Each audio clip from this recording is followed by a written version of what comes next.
and I flew into Hartford Springfield Airport, and then the FOI drove me into New York, and when I got to my suite, even my wife didn't recognize me.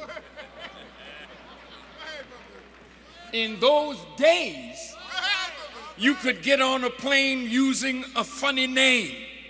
You didn't have to show any identification, so I got on the plane under another name, and I was made up, brother.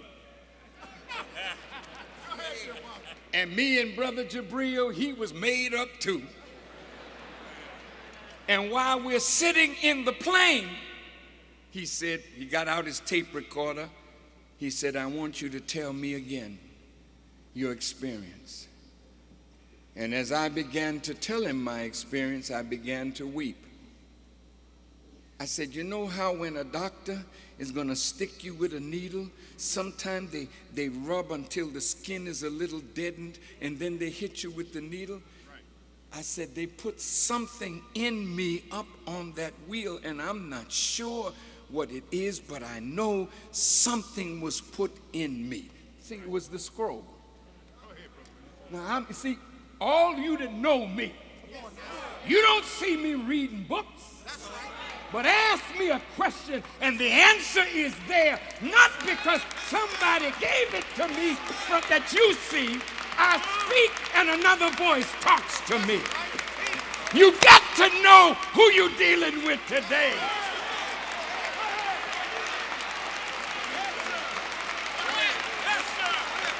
You all can bear me witness.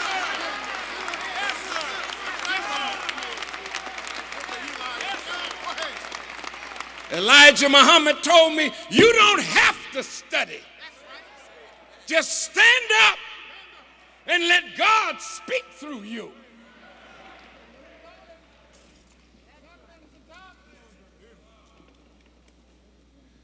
Now I'm in New York. 50,000 people come out. Madison Square Garden holds 18 or 19,000. They lost control of the doors. The black people broke the doors down.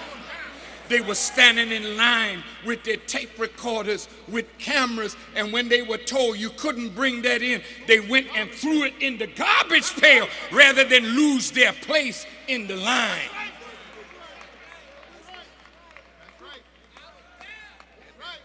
6,000 were in the Felt Forum. They lost control. And the minister spoke. It was a great night. And the next day, New York was on fire.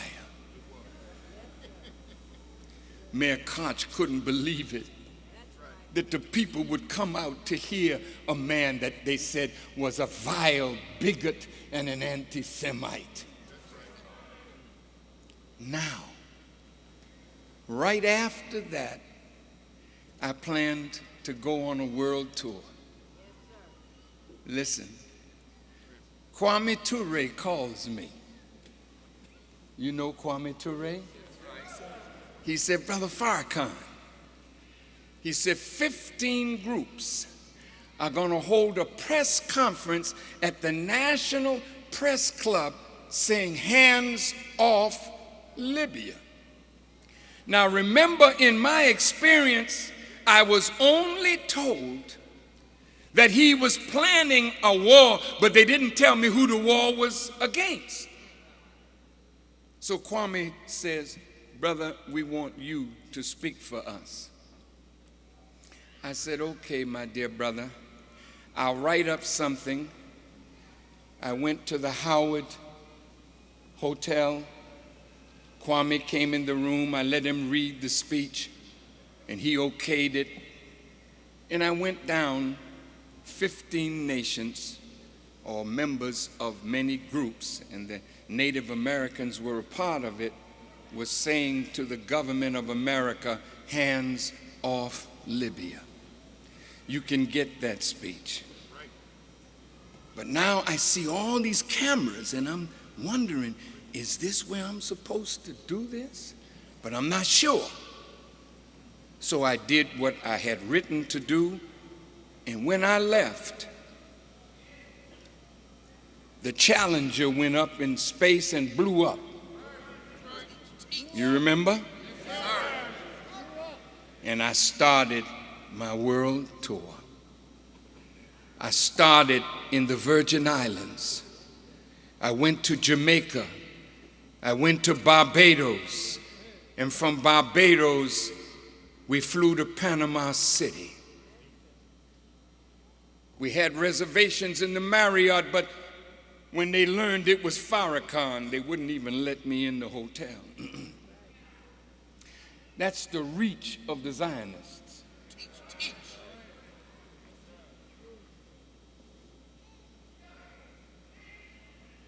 It was 3 hotels. 2 turned me down, but in the 3rd one, I didn't even say who I was. They let me in, but after they found out who I was, they asked me to get out. But we didn't move. From Panama, I went to Belize. And while I was in Belize, in Central America, Reagan comes on the TV. And Reagan said that, as an executive order, no American citizen is allowed to travel to Libya. If you do, there's a $50,000 fine and 10 years in prison. And I'm looking at Mr. Reagan, and I'm saying, I wonder, is it Libya? So we leave.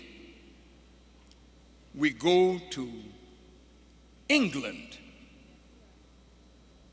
I'm on my way to Africa now. And in England, they arrest me in the airport. Farrakhan, yes. And your party, yes. Come with us. I knew I was persona non grata, but I was only going through London.